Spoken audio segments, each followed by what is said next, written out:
Guangxi province in southern China. Until recently, poor farmers here burned wood for cooking and heating. Now they're leading a sustainable energy revolution.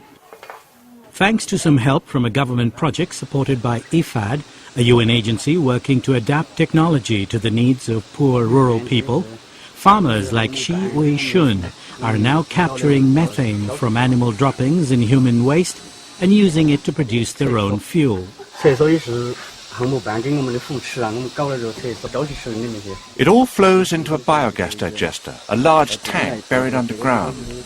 The waste comes in here, and as it ferments inside, the gas builds up and travels back out through this tube. It takes the gas into the house where we use it to cook.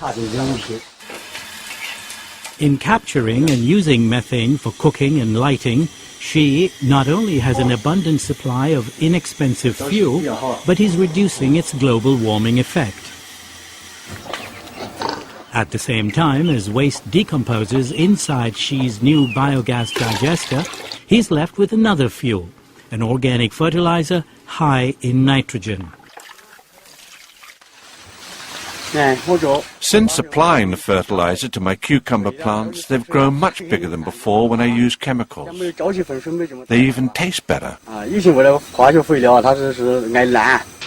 biogas technology has been available in China for decades, a growing income gap between city dwellers and farmers has fueled its recent revival.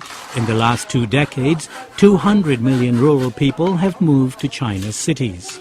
One of the ways the central government is trying to make life in the rural areas more appealing is by offering farmers cash incentives to build biogas digesters so that they can produce their own fuel cheaply. Since Liu Tunxian's family began producing biogas on their farm, she no longer spends 3 hours a day collecting wood for cooking. Instead, she's taken training that's helped her make improvements to the family's tea farm, which now earns more money. Thousands of poor farmers across the province have done the same, contributing to a drop in rural poverty, according to IFAD. Thomas Rath is IFAD's program manager in China.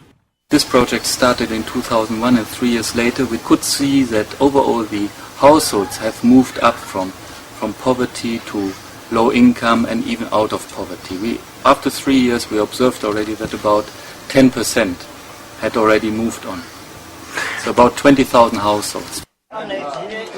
Thanks to government financial incentives and educational tours like this one, supported by IFAD, there are now 3 million biogas tanks in operation across Guangxi, making the province the largest producer of biogas in China, if not the world.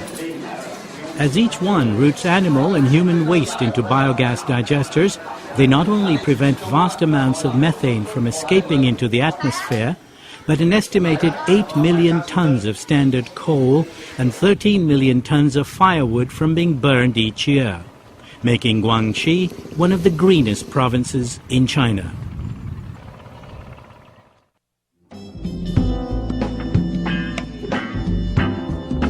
This report was prepared by James Heer for the United Nations.